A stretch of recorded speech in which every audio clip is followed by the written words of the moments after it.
We're never gonna get a sponsorship this way. All right. I did just start recording when you said that. So welcome to the Weirdo Watchlist Podcast, the podcast that's slightly off, where we talk about movies, good or bad, from the Weirdo Watchlist, where movies are slightly off. I think that was a little better than the first attempt. Yeah. How have you been? I've been pretty well, dude. Happy New Year, my friend. Happy New Year. First episode of the new year. It's New Year's Day. Yeah, we're recording this on the 1st, yes.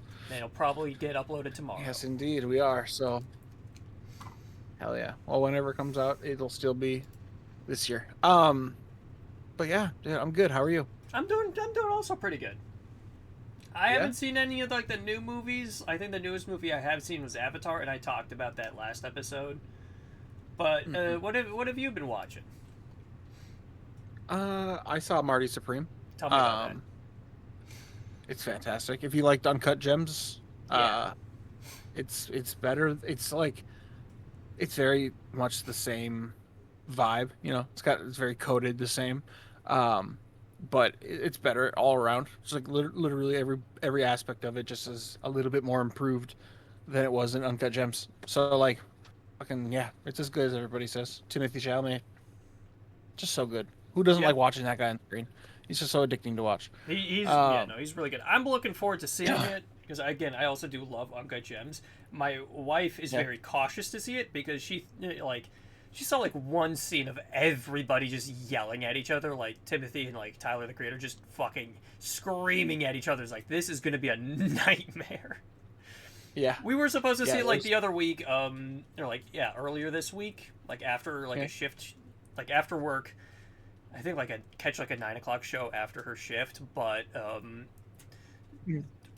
she got called in to like cover somebody else's shift for like a closing, so we didn't get to it. Huh? Damn. Well, you will.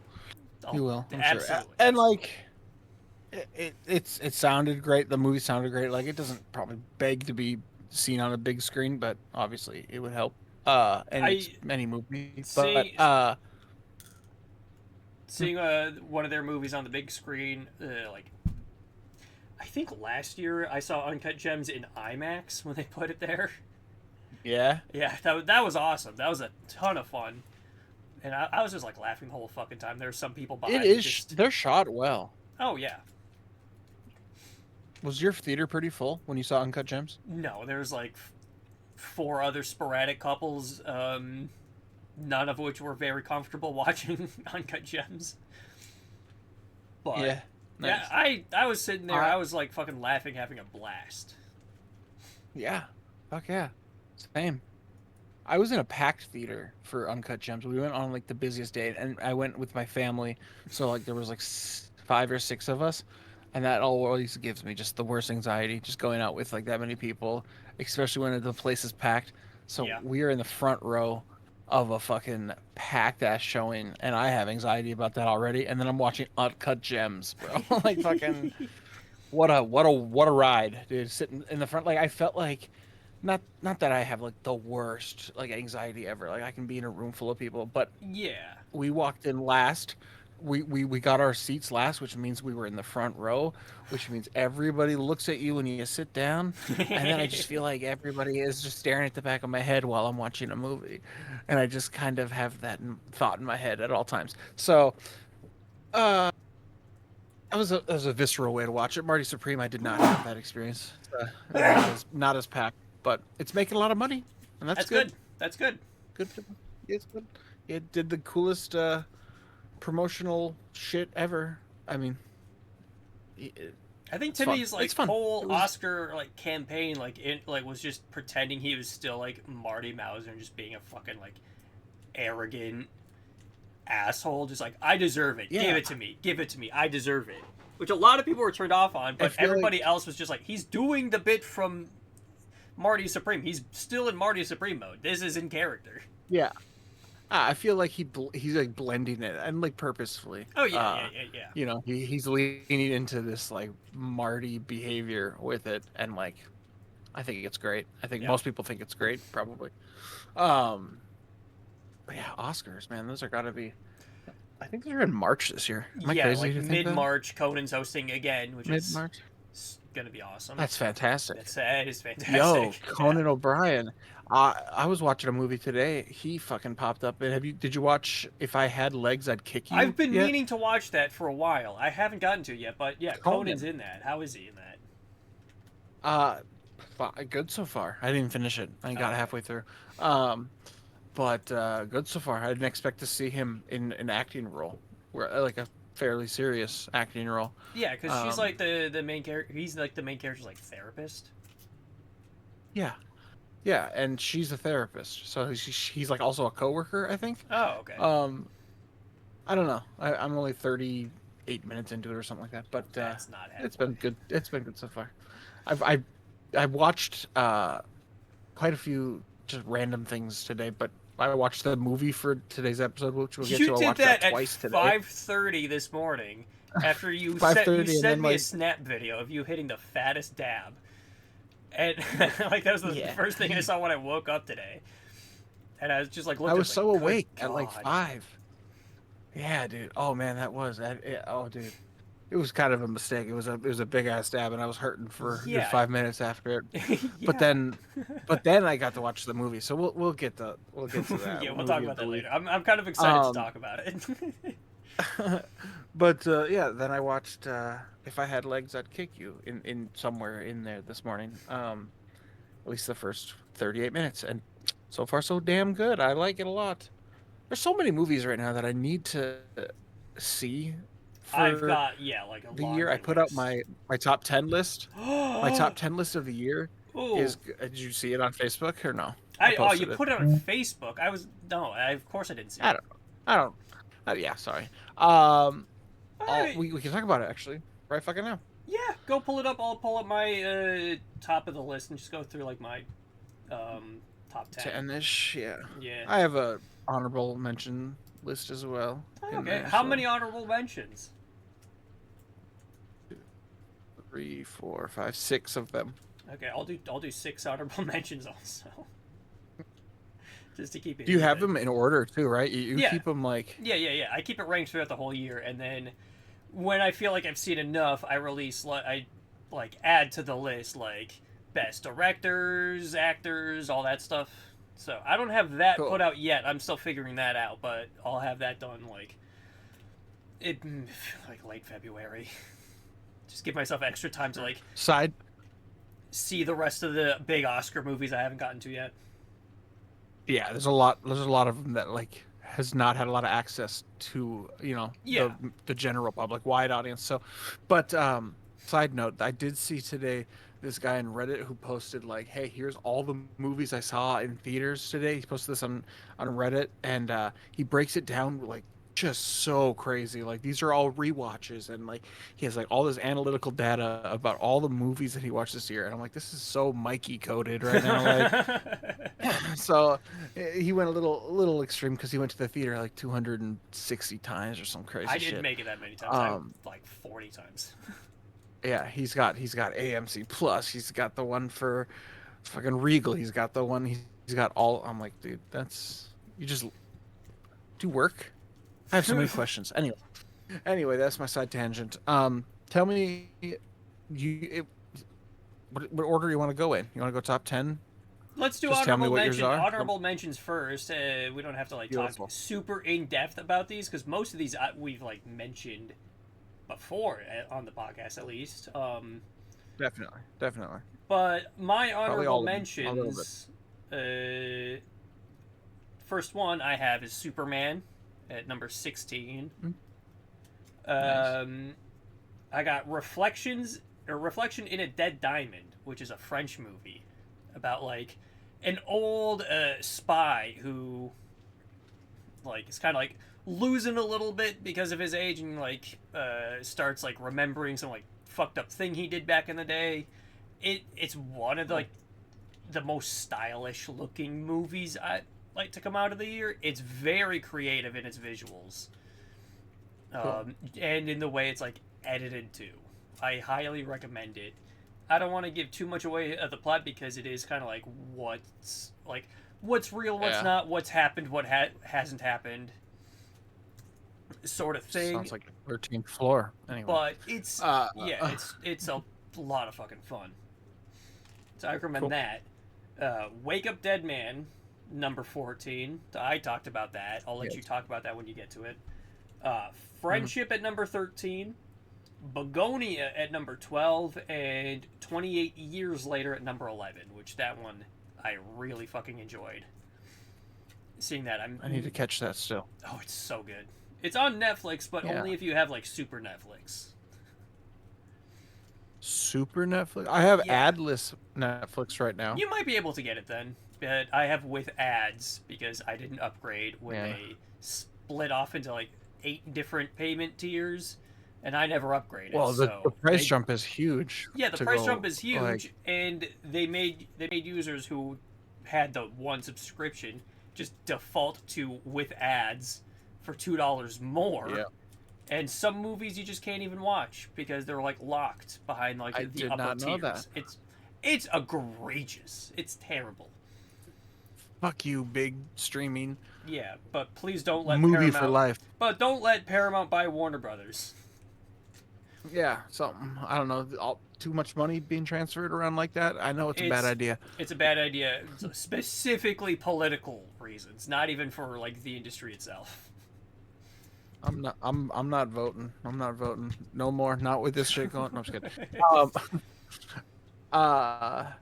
Anyway, so your 6 honorable mentions. Honorable mention. There we go. Here we go. Friendship was one of them. Thunderbolts. Okay. I don't know how I feel about that. Not saying them out loud, but Thunderbolt is on there. The Running Man. I didn't see that Glenn Powell one. It was pretty good, especially in a really big screen. Okay. I'd rewatch it. It was fun.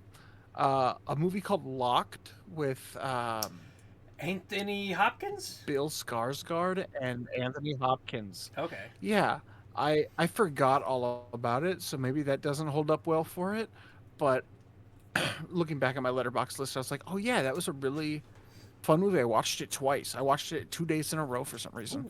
So I kind of liked that one. So honorable mention. And then the other two are Fackham Hall and The Naked Gun, which kind of go hand in hand in my mind because they're both like the weird ass comedies, the crazy ass comedies. I loved seeing those in theaters. So those are also on my honorable mentions of the year. Okay. Now, do you want to just like go like one at a time, back and forth, like my number 10, your number 10, my number 9, your number 9? Tell me, and I'll tell you if mine's on the list too. Yeah, okay. Go ahead. Tell me your 10. So number 10, as it stands right now, is Dead Talent Society from Taiwan. Not on my list. It's on Netflix. I highly fucking recommend it. I definitely splurged about it like in a past episode. But it's basically like ghosts gotta like become famous influencer ghosts, so they stay remembered and can stay being a ghost.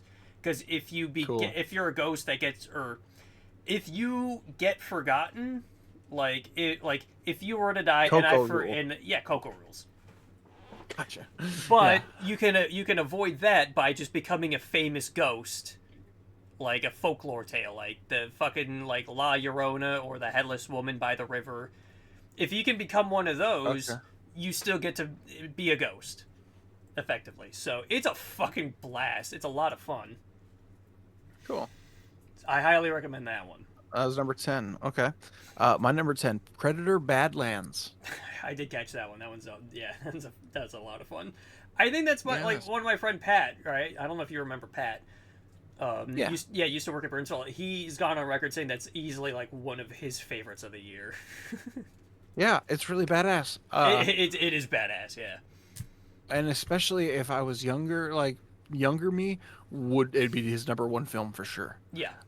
And I would rewatch it a million times, probably. Yeah. It's so much fun. I put it on the other day for background noise. To be honest with you, it's great shit. Yeah. Anyway, what do you got for number 9? Black Bag, Steven Soderbergh. It's like a espionage spy thriller, but kind of also wrapped around like 2 spies who are like married. Yeah. So there's like a fun like T-drama element to it, but it's also just a fucking airtight script. Oh yeah. Yeah, I highly recommend that one. Cate Blanchett, Michael Fassbender, and Pierce Brosnan shows up. Love them both. Yeah, it's a Oh, It's a cool. really fucking good. Tell me your number 9. My next was Begonia, which I think you already said. Yeah, number 12. Begonia, fantastic. It's not his best, but it's a good, like, smaller chunk of a Yorgos film, and a solid chunk. I shouldn't even call it a chunk. It lets him lock into the actual movie a lot more, which I didn't like about Kinds of Kindness being like 3 separate movies. Sure, yeah. And all of them being so just dry. Like, yeah, I like. Like, Kinds of Kindness, like, visually looks fucking great. It looks like it's shot exactly the same as Begonia. Yeah. So if you like the look of Begonia, Kinds of Kindness looks the same, but Kinds of Kindness is also like 3 hours long. I know. I still gotta watch it, but I never find time, and that's just the curse. That's the curse of a 3-hour movie. Sometimes you just put them to the wayside. There's too many of those. Yeah. What do you have next on your list? Train Dreams with Joel Edgerton. I definitely talked about this one recently. Yes, you did, and I watched the trailer. It looks great. I've heard it's great. Yeah, it'll be an Oscar. It'll be present at the Oscars. I don't know how much it'll win, but Oscar it'll be baity there. A little bit. A little bit, but cool. It works. It worked on me fucking pretty well. Cool. Oh yeah. My next one, Zootopia 2. You just rewatched that one. Yeah, I did. It's really good. I'm glad Zootopia 1 and 2 are both movies that I like. All right, yeah. I mean, me too, yeah. Might be recency bias on that one a little bit, but sure. I like it. Sure. My number 7 is One Battle After Another. Fantastic. Which is, that Fantastic. One. As long as that one also does just fly by, and Leonardo DiCaprio does give a great performance. I don't think I'll have him as my personal pick for lead, and I feel like there could be better options at this year's awards. But yeah, I like it a lot. Who's in that? Javier Bardem? Is he in that? No, Benicio del Toro. He's in it. That's who it was. Yeah, that's who it was. He did great. Though I couldn't remember who it was. He did fantastic. If he was up for like a supporting actor, I think that's where it's going. Him and Sean Penn might just double team Best Supporting Actor. Sean Penn would be a great pick too. I did like him. I did like him more than his boner, Benicio, dude. yeah. So crazy. Yeah. Oh yeah, good stuff. Cool. Yeah, that's on my list as well. I'll get to that in a second. Oh, yeah. Okay, my next one, Mickey 17. Okay. Mickey 17. I've been meaning to rewatch it, so I'll probably do that soon. But it's fun. It's great. I like Pattinson's having a lot of fun in that one. Yeah. Did you saw it? Yeah, I watched it when it came out. Yeah. Nice. Yeah. I liked it a lot. I think it would be a good one to have physically. I feel like. Yeah, I don't know. I feel like that one should be out by now, at least. Probably, yeah. I haven't stopped by a Walmart in a minute. Number 6, I got Ninja 2. Which I definitely talked about earlier, but I will say, also a favorite animated movie of the year for me. That one is just such a huge sense of scale and like delves into the mythology like really fucking well. So that one I get excited about whenever anybody watches it, but not many people have. I know you've seen it. Well, listen, pal, I couldn't agree more because my number 6 pick, Neja 2. Yeah! Yeah, we lined Let's up, go! buddy. Our cycles are lined up, bro. Let's go. Yeah, Menstruation Brothers. Yeah, Neja 2. So good. Yeah, I loved it. I've been looking forward to rewatching it, and both of them are on HBO Max right now. So that'd be a good one to bring to movie club or whatever the fuck you call it. Yeah. My number 5 is Mission Impossible: The Final Reckoning. Didn't see it.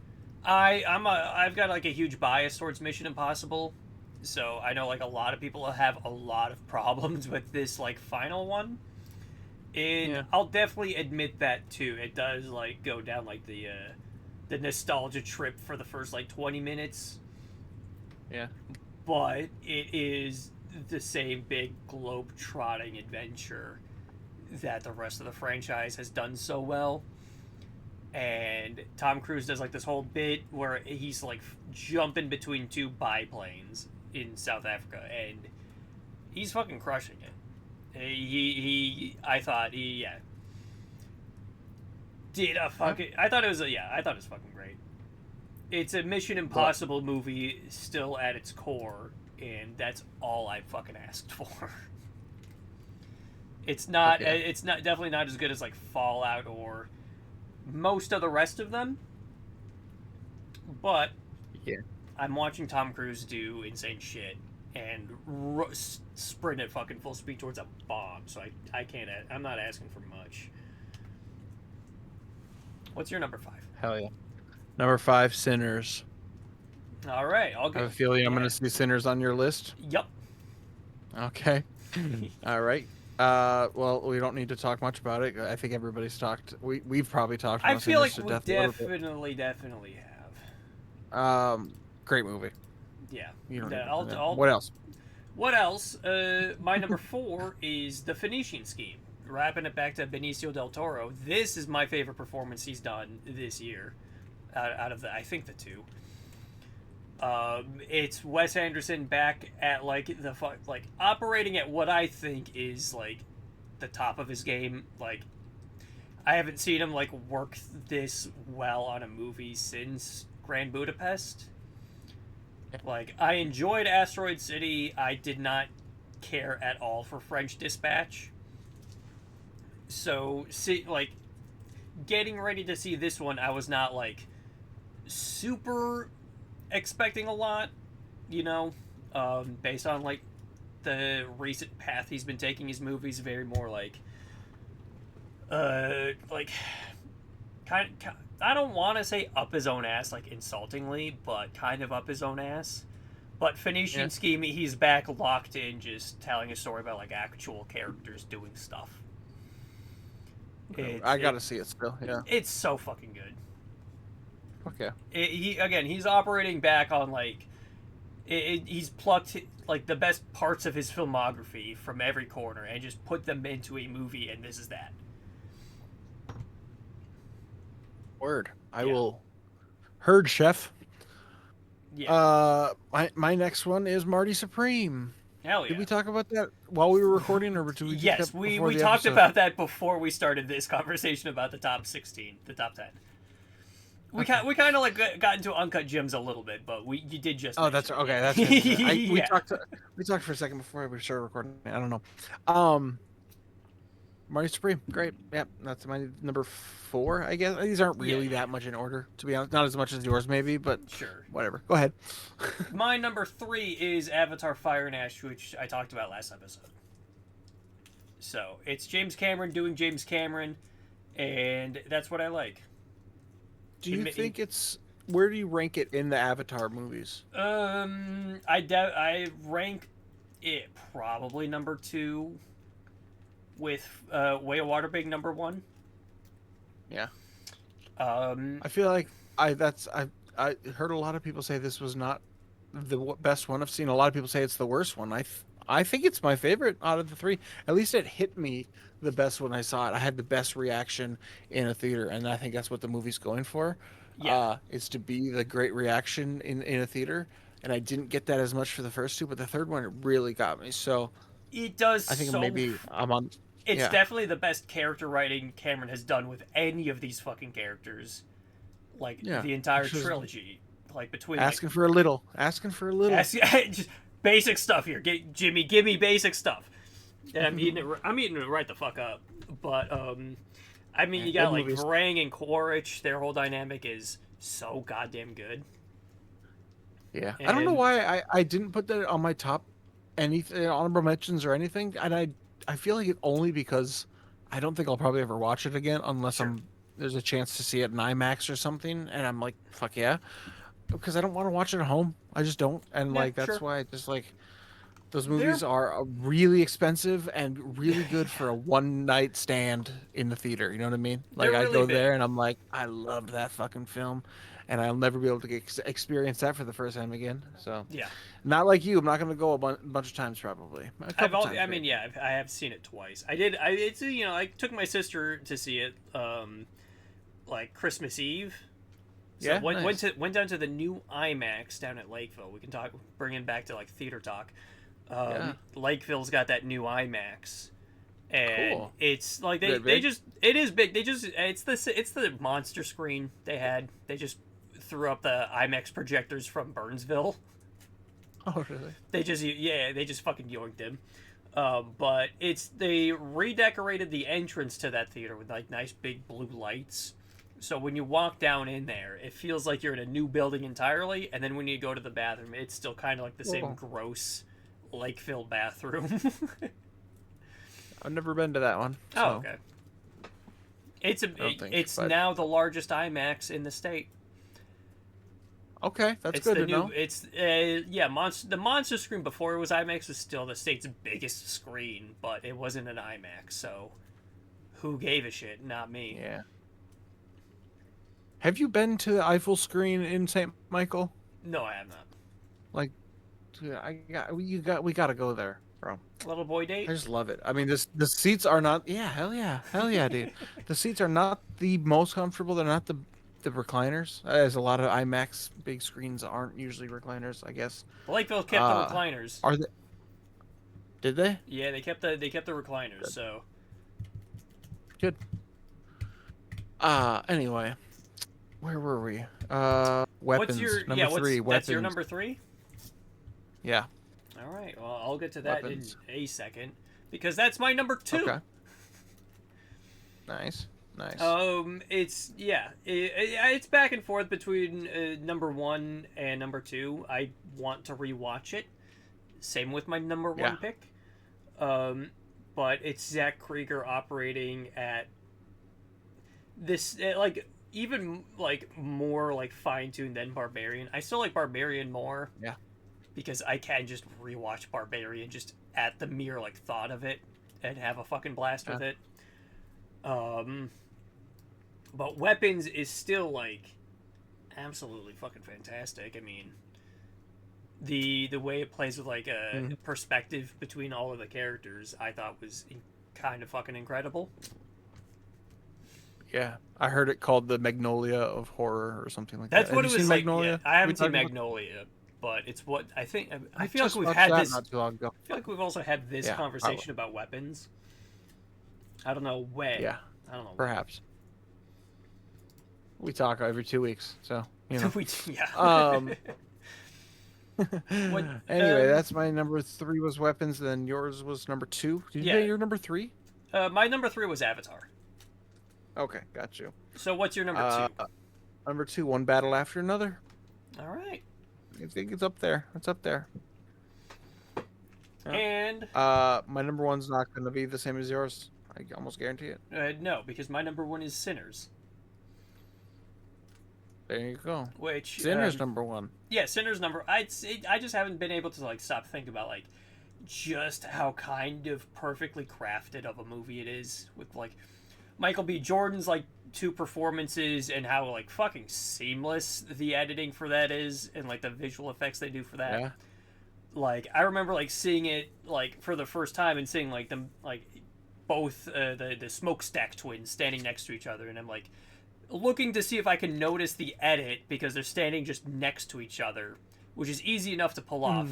But I think it's the one in red. I think that's Stack. Yeah, I don't know. I don't he's remember smoking a cigarette, and the cigarette passes in front of Smoke. So I'm how the fuck? Yeah, they pass it to each other. I think. Yeah, they pass it to each other. This it's a very incredible. It's seamless. There's not a seam to be seen.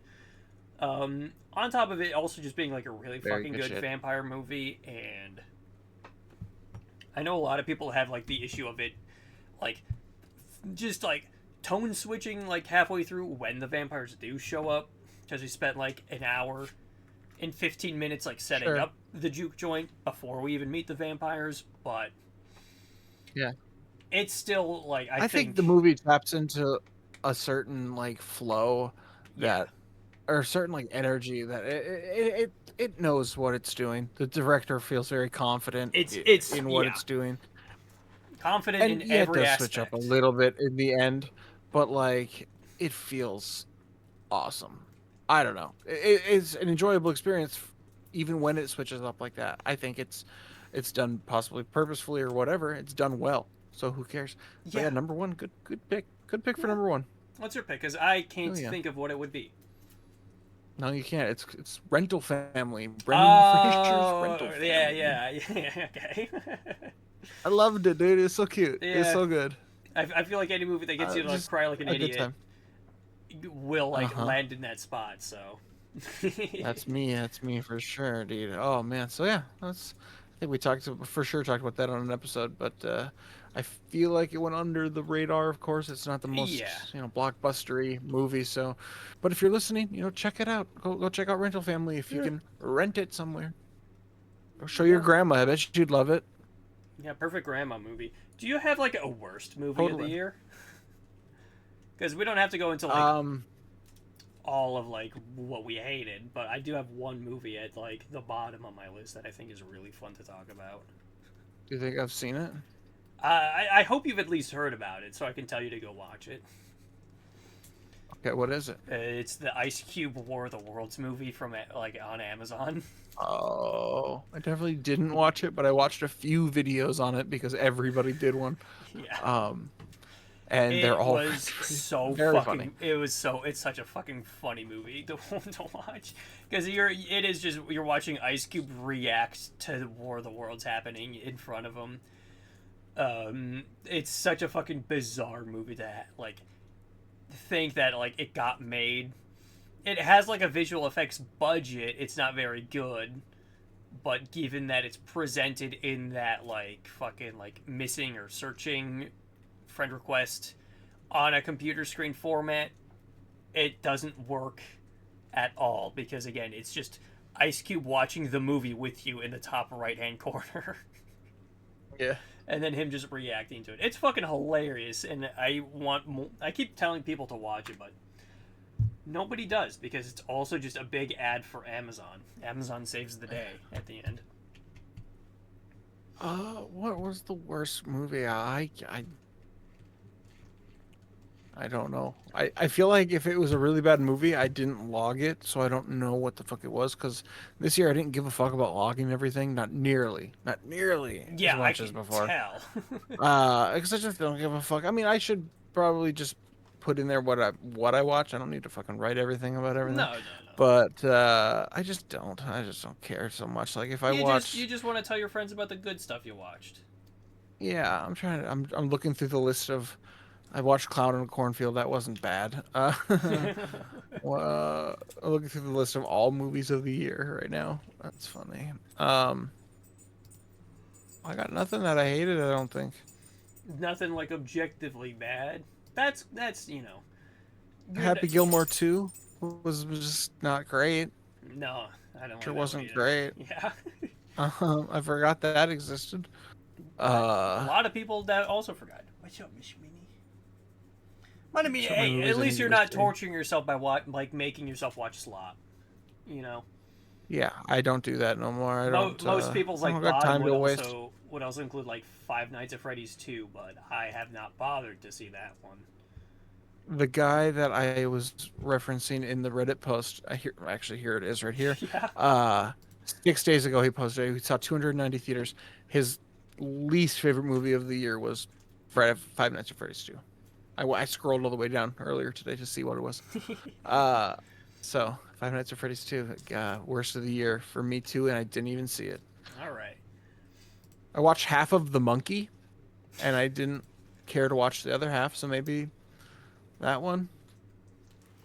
All right. Did you see Perkin Osgood's The Monkey? I did. I liked it. It's just I had a lot of fun with it. Yeah. It's certainly not like high on my list of movies. I got it number 33. But that one's like fine. Like how many movies? How many movies are on your list? I need to know now. 52. 52, all from 2025? Yeah. So what was the worst? The worst. Oh no, War of the Worlds. Yeah, War of the Worlds is the worst. Yeah. Cool. But I mean, a lot of good movies I still gotta fucking see to come out. Again, like Marty Supreme, I still gotta watch.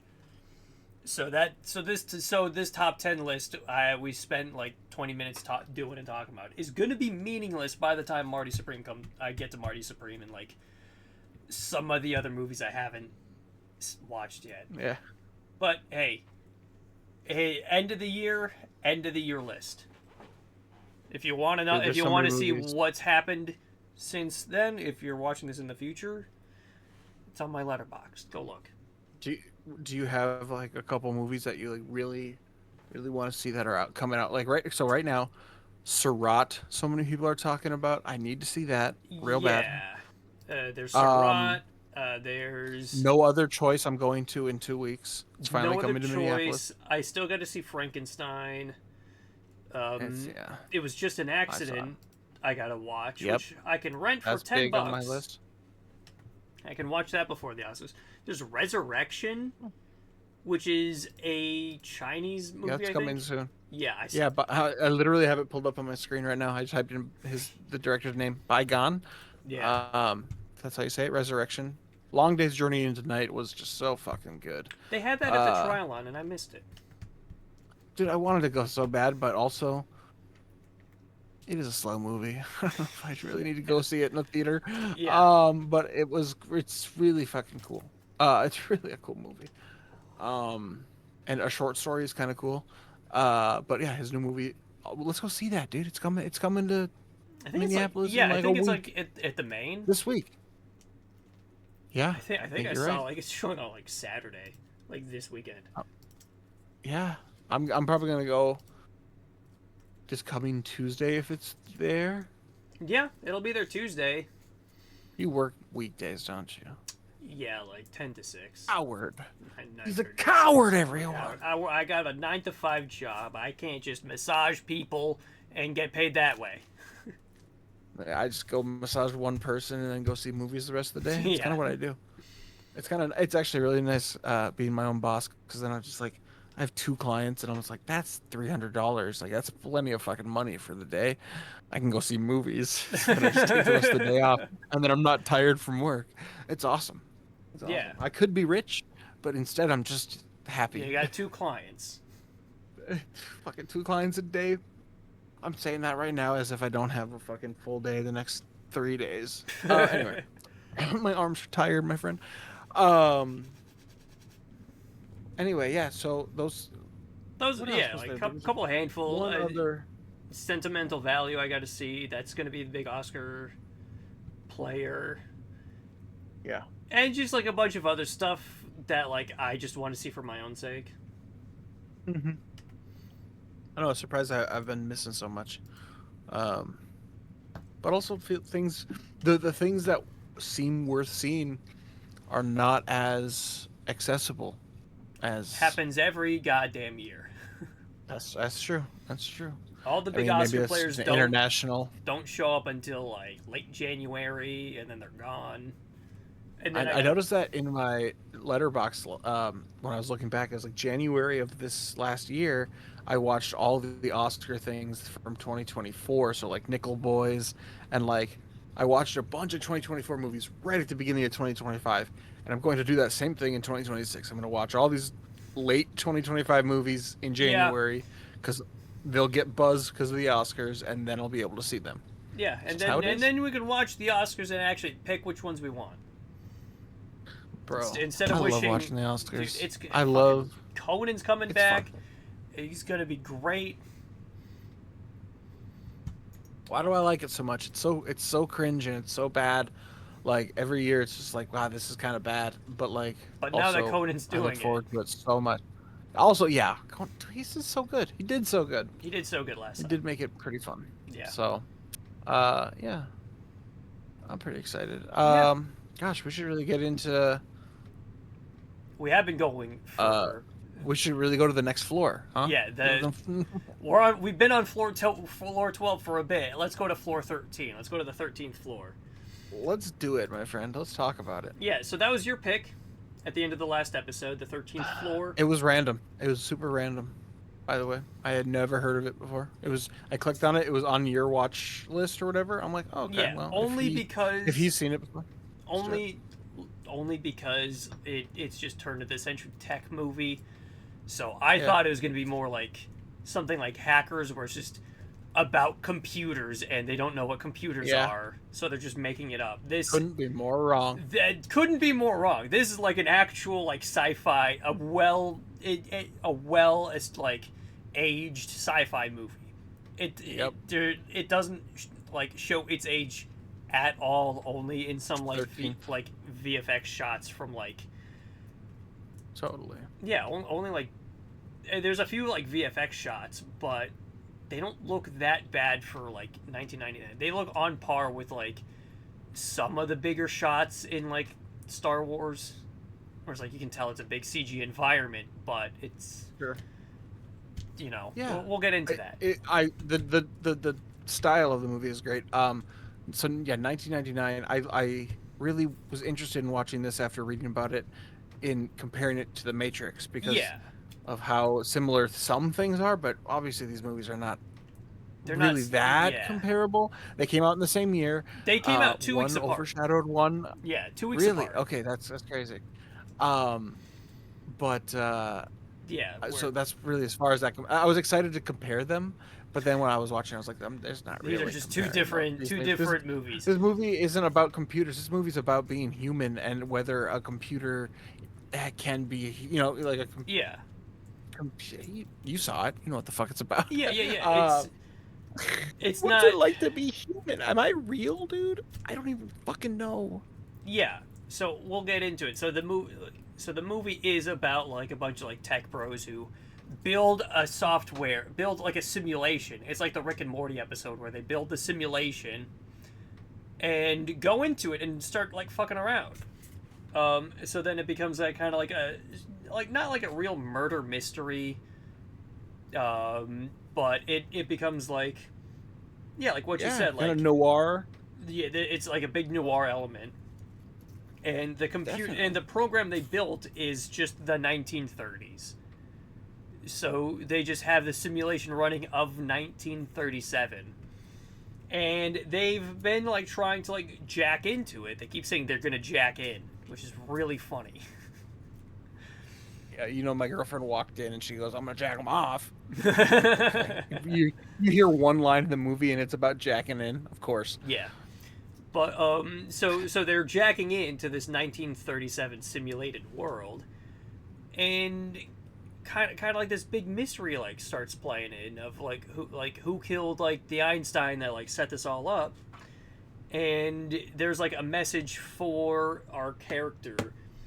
What's his name? Douglas Hall. He's got to go in to get this message that's very important. At the same time, while he's kind of like being questioned by the cops about like who killed the guy, who killed Hannon Fuller, who like created the whole world that they're like entering. Which I gotta say, like the whole like sequence of them like going in is kind of cool, because it's not like green lasers. Yeah, just with the green lasers, it's not super flashy or showy.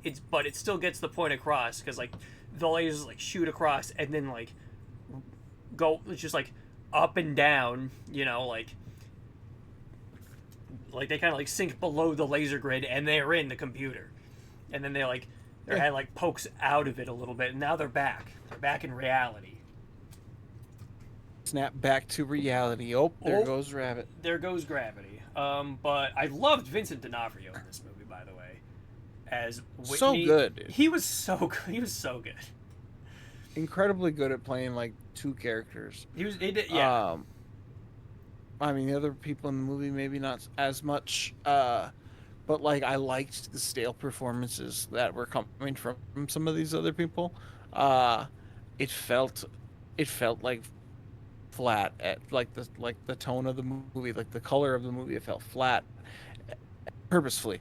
And then when you go back into 1937, it's got like it's colorful, and it's like there's like the sepia color grading. Fake. Everything's all like a little glossy. Yeah. Oh man. Which helps with the noir element. It helps with the noir element because they're like, I got a mystery to solve, and it's 1930s. Yeah. I work at the bank. Yeah, and the detective, what a voice. The guy from, was that the Allstate guy? Yeah, it's Dennis Haysbert from Suture. Remember Suture when we watched that? Yes. Yes. What a great voice. Yeah. Except now he's like playing less like humble, stoic man. Now he's like a fucking beat cop. He's a detective. He's kind of like pulling a bit of like Denzel swagger a bit. Yeah. Yeah, he was cool. I forgot what the fuck I was just gonna say about it. Did you like the movie? I mean, I guess I never asked. I actually really did. I saw kind of like from the few people on my feed who have seen it, they are like kind of mixed, and like watching it, I was like, it was like kind of did feel like uninspired, but still engaging. It wasn't doing anything like objectively like creative or different. But like the lead actor is certainly nothing to like point out. Not winning any Oscars. Yeah, he is kind of again like kind of like a stale pancake. But I still really did have a lot of fun watching it because it did hit a lot of kind of like home runs on like the ideas it is presenting about like the simulated world they're in, and how like when Vincent D'Onofrio's character finds out, or like his other character finds out, like the bartender. I forgot that character's name. But 1930s Vincent D'Onofrio, when he finds out he's in the simulation, and kind of like delving into that, like what that means for the world, it's like, why you gotta go and screwing with our heads? What's real? Am I real? You know, they set that up pretty fucking well, especially as like the movie builds up to the big twist of the movie, in that the reality has been a simulation the entire time, so it's a simulation within a simulation situation. And we meet like who is supposed to be like this big scientist's like daughter, who's not actually his daughter. She's jacked in herself into Douglas Hall's universe. And he asks the question too at one point. It's like, so how many are there? How many simulations are there? It's like, it's just you guys. We built like thousands of simulations. You're the only one to do another simulation yourself. So that was kind of a fucking huge reveal too. And then he goes to like, just starts driving into the desert, going nowhere, and then he finds the edge of the world. And it's the poster. The poster spoils the whole goddamn thing. But I didn't think that, because it looks like he's going into the simulation. Yeah, I feel like it doesn't spoil it. It's not shows, like, it doesn't say what the fuck that means. Yeah, again, it looks like they got like the doorway, he's cool walking into. So I like it. I do like it too. It is a good poster. But it looks like, it looks like he's going into it instead of he's already in it. So if it was just him like looking at it, maybe. But I do like the turn his character takes too after he like figures out like he like nothing does matter, like kind of gets a little depressed about it. It's like, why would you do this to us? Like he wants to like shut down his own simulation, and then he finds out he is in a simulation himself. I feel like this movie could have been expanded on a lot. I mean, I loved the tight runtime of it. I think the pacing was good and all that stuff. But it's like very well paced too. The book that it's based off of is, first off, was named really weird, like Simulacron 3 or something. Yeah, I wonder how many simulations are some there. Real sci-fi nerd shit. Yeah. But like, I'm sure it expands on it a lot more. But like, I liked it.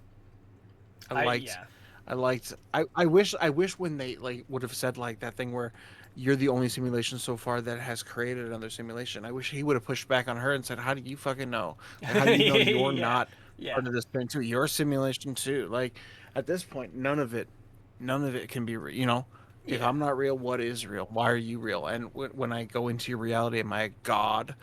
Or, you know, Because what? that's what I Vincent loved it. D'Onofrio's like 1930 like simulated character says too. Like, you're a god.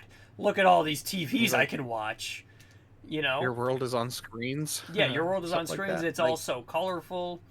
Um, yeah. and then, and then that's when like he finds out he's just like left one simulation for another, and just kind of like snaps to a bit again. He snaps like twice. This whole shit gets fucked up again because Yeah. like Show me he's like your world's kind of like an arcade. He's like show me my arcade, right? Doesn't he say something like that? Like yeah, show show me me the computer that my yeah. world is based on. I wish they would have delved into that a little bit more. Like that's such a cool fun concept that they played with. Yeah, Like, again, like imagine like being plucked out of the computer reality you live in and just being like, that's it. yeah, This is where I that's it. live. It's plastic and metal and hardware and nothing. Electrodes and yeah, nothing. Yeah, I flip aren't the we all switch to just turn it energy? off. Are we in the simulation now? Um, I like that kind of thing. And like so I like that twist in this movie, but like the second twist that I feel like really locks in the thing is that somebody from the world above our reality that we've been in this whole time in this movie is in love with the simulation, bringing in like yeah, this like her, the movie Her, you know. yeah, or just like Brings in that kind of element into it, and I yeah, really fucking got invested then. I'm like, yeah, fucking this bitch likes the simulation and like doesn't want because him to die but it knows that he's just nothing. reminds her of like what her husband used to be, The good because parts, yeah, the good yeah, the parts. good parts of her husband who like hijacks in and just like kills people and it feels Yeah, like he is a because god because he has the like developed that god complex, just going and and killing. is what he's doing wrong? There's a real question right there. Is it's just a simulation. They're nothing. Yeah, They feel very real. They feel like they're real, but like they're not. yeah, So what is killing them doing? Nothing. nothing. That's what like evil husbands figured out. You know, As long he's as you figured don't that die out. when you're jacked in, dude. If you die Yeah, when if you're you jacked die when in, you're jacked in, you get jacked off, and the guy you simulated yeah, just hops up a level, which I thought was, he which gets I thought that was a he gets to great jack bit. up, Yeah, he gets jacked up, and and it then just takes Jensen over. gets to shine in the role. Then, Oh oh yeah, man, I was just like, I believe that this guy has no idea what any of this, like this, the door, him trying to open the fucking weird ass glass door. yeah. I thought he Loved just it. got stupid, like his brain just got fried, and then when he's like, Mm. and then yeah, when like Douglas Hall like confronts him, he's like, "You?" It's like, "Bingo! I'm Mhm. here now. Get Yeah, shit on." And then like yeah, that obviously that's also like just set up for Douglas to do the same thing and live in the far off futuristic world of 2024. Which I thought was really yeah, which I thought was really funny. We really already good. like showing this movie's age, we blew past that, right? It's They funny. build a I world was, that's like fucking like 70 years into the past, into the 1930s, and and only to get jumped up 25 years. Maybe 5, that's not their as fault. bad. Yeah, not as bad. 2024, they got buildings on the ocean. Is that because of global warming, or are they just that much smarter than us? We haven't figured out buildings on the water yet. I know, I I know. think I think they're working on it. Better. Some like Middle 13th Eastern floor must billionaires be real, doing it. I don't know. bro. I can't wait to jack in. Yeah, dude, I'm gonna jack in later too. Dude, I can't wait. Yeah, what else? What else did I really fucking like though at this movie? I don't even know. I mean, I like, liked it a lot. I really did. I enjoyed it a lot more than I thought I would too. Especially again, like going in, like see, like again, it just being like as like a forgettable 90s sci-fi movie again in the wake of The Matrix. But it's still like actually like pretty fucking solid. I definitely like enjoyed the hell out of it. I liked it. I liked the bleak style, the noir style, with the contrast, the 1930s stuff. Yeah. And then with the final contrast of the twist, the 1924 stuff. Like every world, if you want to call it that, every simulation, I guess, It's all like has a different feeling, even a different film feeling, like noir or not noir. Yeah. And it plays with that so well and keeping you in the dark just enough with these pieces that make it interesting, especially the first time you watch it. But the second time I watched it, I was just kind of had it a little bit more in the background while I was doing my top 10 list, actually. And I don't know, it's just, I bought it on VHS, actually, on eBay today. Nice. Yeah. Yep, just went on eBay a couple hours ago, actually. I was just like, I wonder how much this is. I was like, $10. No fucking way. Deal. Yay! So I will say I fucking loved it. I love this movie. It is a lot of fun. I definitely could like warm up to it a lot more, but I still like enjoyed the hell out of it. It was just a ton of fun, especially like again like watching the movie like go deeper into itself. I think it actually managed to pull off pretty well. Yeah. I liked the love story, a little bit. I thought that was a little corny. I was like, a little corny, for sure. Especially again, like in today's AI age, where we do have like AI psychosis, people falling in love with Chat GPT, and like there are other like character chat bots. So I was like, wow, they got it, they figured it out. But except, you can't jack into Chat GPT, kill it, and then let it take over somebody else. You can't bring it forward with you. You can't bring it up. You can't jack it up. What would you rate? What would you rate it? Does it belong on the list? I'm going to give it my seal of approval, 5 out of 5 for myself. Yes, sir. 5 out of 5. Perfect sci-fi film. Better than The Matrix?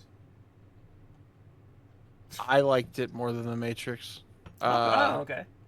But like The Matrix, it's hard. It's so hard to say now because like The Matrix. And I saw this in, I don't remember where I saw this. I was looking up something about the movie, but somebody's like, it's been spoofed so many times that The Matrix is now like a different. It's like in the cultural zeitgeist, so you can't really compare. Yeah. Matrix because it did so much to culture. The Matrix is still The Matrix.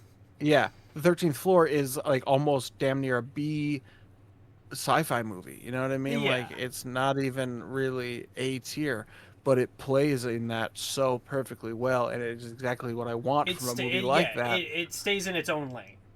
Yeah, it's about this like deep human feeling, but it doesn't need to do a bunch of crazy sci-fi shit on screen. It just needs some goofy looking 90s ass sets. Yeah, CGI, goofy the shit whole like that. Yeah, and, like at the edge of the world, they got that green grid that's just not loaded. You watch a bird fly into just nothingness. Yeah, I expected that the movie to be in that like a Tron type of vibe, like in this simulation like that a lot, and I'm glad it wasn't that. No, it wasn't that at all. Especially like I'm also kind of a sucker for like 1930s production design.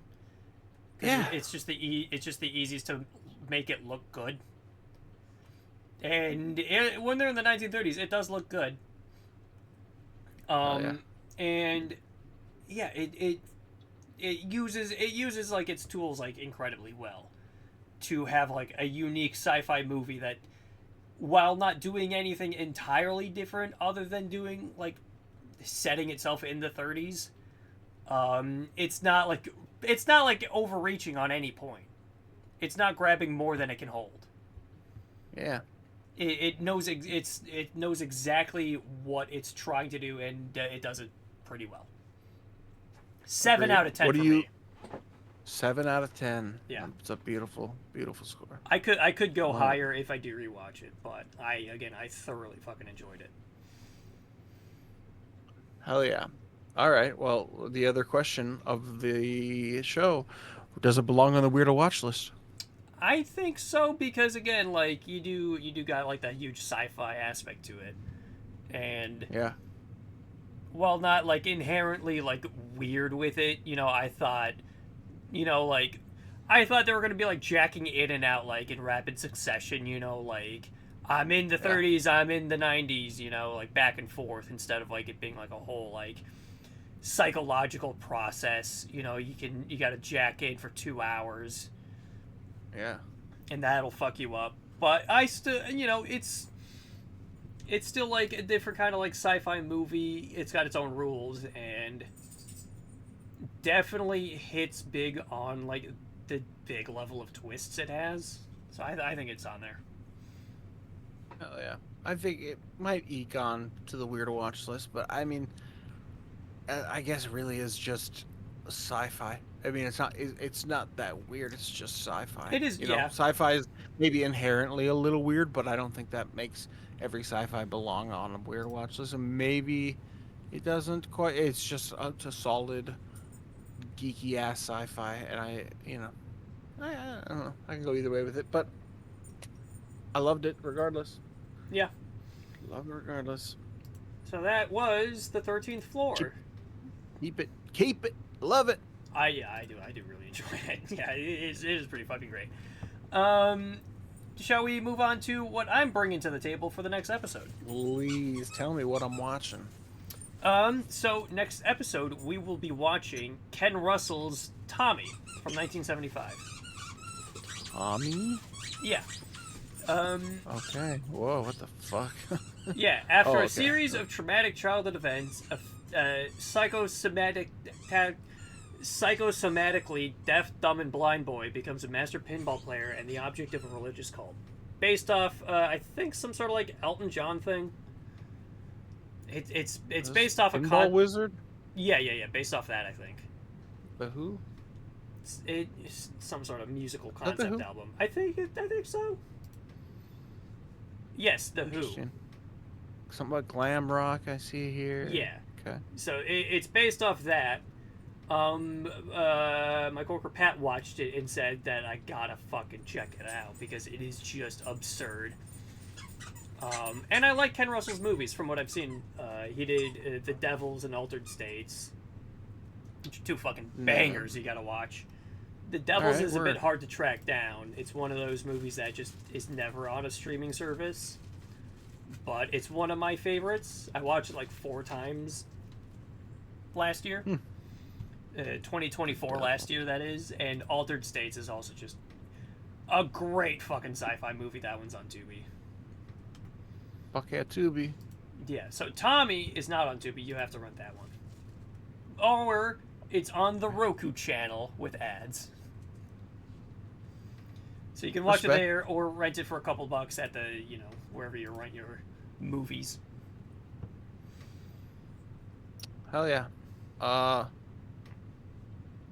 right, wait. So, not the Devils. Sorry. Not the Devils. We're watching Tommy. We're watching Tommy. Okay. You can watch the Devils if you want because find it. That's a fucking great movie to watch too. Got you. But we're watching Tommy. So we'll have that ready for next episode. Great. Okay, I just see the review from Karsten Runquist on this movie. Yeah. All right. I mean, I'll watch it. That's interesting. It's one giant Oompa Loompa segment. Yeah. All right. So yeah, Jack Nicholson's in it, huh? Interesting. Any final thoughts out of you? No, none. I have zero more thoughts. All right. Well, then that'll do it for the episode. Thank you, everybody, for watching. Be sure to rate, click, comment, subscribe, do what you gotta do.